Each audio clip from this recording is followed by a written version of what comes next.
Hey guys, how's everybody doing? I just wanted to do a quick video on my top 10 favorite graded cards. My boy Oak Tree Sports nominated me on Instagram to do my top 10 favorite baseball cards. That might be too crazy right now to dig all that out because I'm kind of in the final stages of reorganizing for the 9,000th time. But anyway, I'm going to do this video of my top 10 favorite graded cards. These are not necessarily the most valuable cards or my most valuable cards even, but they're my favorite cards that I have graded.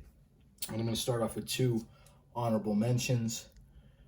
The first one, 2013 Bowman draft pick and prospects by my boy Aaron Judge in a 9 out of 250. I love Bowman color, especially if it's a first. This card is awesome. Also, 87 Topps traded Greg Maddux in the PSA 10. I got this card, I think, for $46 or something like that in an auction. And this is one of the best pictures of this is the best picture of the 90s. I don't care what anyone says.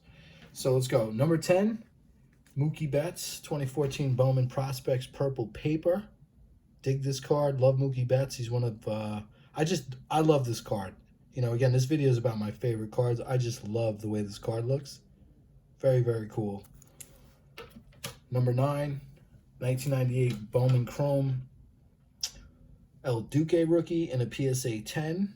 I absolutely love this card. I have 5 of the refractors, and I can never get them to come back as a 10. And I can never find it, really, on eBay. So once in a while, I'll find it.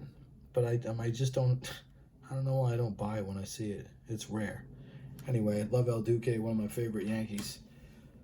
Okay, 1965 Topps Steve Carlton rookie. Love this card. It's in a PSA 4. Yeah, this card I got for maybe $90. I'm sure it's going to go up in value. It's a Hall of Fame rookie. It's a PSA graded Hall of Fame rookie. And God willing, these cards will continue to go up in value. I mean, there are always dips in the market, but generally, these cards have just pretty much been solid or have gained value. The Hall of Fame rookie cards, the vintage cards. Now, this card, one of my favorite cards of all time, easy. I love George Brett, even though he decimated my Yankees all the time. 1975 Topps. I love this set. I really, really do.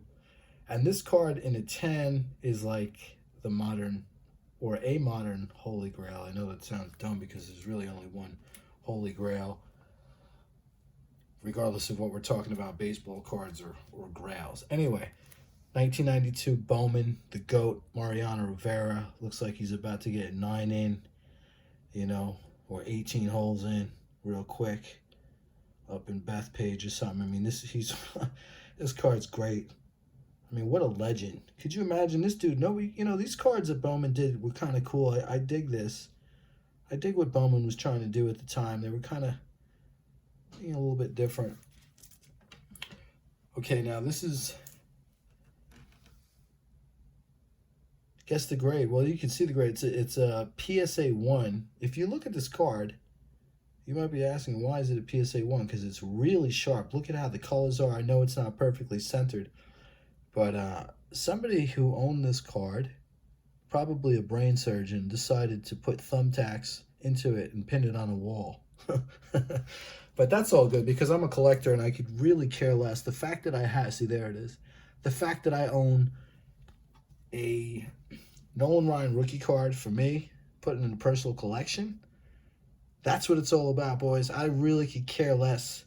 I mean, I'd love to have it in a 7 or 8 or a 9 or whatever, but I'd probably end up selling that and buy a boat if I had it in those levels. But this is a seriously valuable card if you have it in a high grade. Mine obviously isn't, and that's the reason that it came out as a PSA 1. But it is what it is. Here's another one. Frank Robinson, one of maybe the most underrated player. Excuse me, overrated, yeah, right.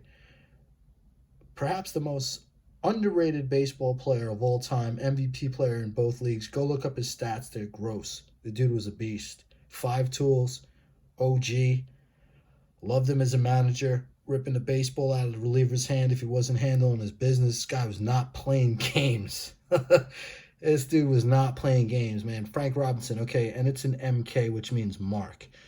So somebody at some point decided to put a little, I forget what exactly they wrote on here. I think they are disputing what Topps wrote on the back. It says 54. They wrote 57. Again, I could care less. This card in a high grade is pretty expensive.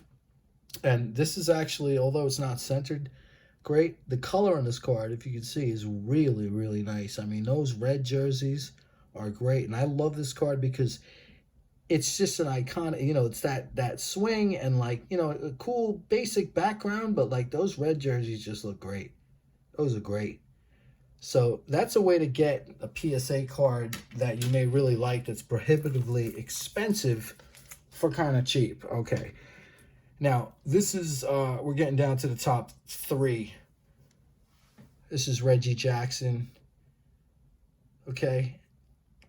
This is a 1969 Topps, obviously. Reggie Jackson rookie card, authentic auto 10. It's just graded as, the card's graded as authentic, and the auto, the card is graded as an authentic card, and the auto is an authentic, and the auto grade is a 10. I really know nothing about auto grades, but when it really looks that nice, that's usually when that 10 is on there. I really know very little. The card's not greatly centered, but it's actually not in bad shape. But this is a 1-of-1 Hall of Fame rookie autograph. I love these cards. I actually was going to put a Andre Dawson rookie in this video. I really thought long and hard about doing that, but I had to use, it was a toss-up between that and the next 2 cards. But this is one of my favorite cards of all time. Easy. So now we're going to go to number 2. The 93 SP Jeter in a PSA 8. This card is, I love this card. This is amazing. Derek Jeter is my dude. I love Derek Jeter, man. The guy walks on water in New York City. He's a legend. The guy, I mean, don't get me started. I love him. So Derek Jeter is my guy. He was what baseball is all about. He's what's being a great player is all about. Not doing roids in an era when everybody's on roids.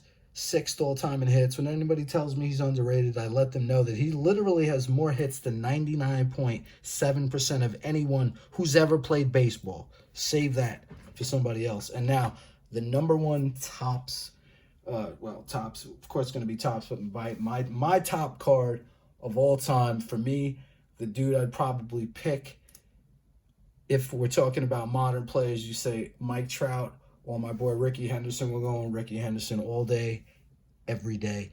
This is a 1980 Topps. It's in an 8. This is my favorite baseball card of all time, easily. Ricky Henderson was an absolute legend. I got to see him when I was a young kid on the Yankees, and the dude was just unbelievable.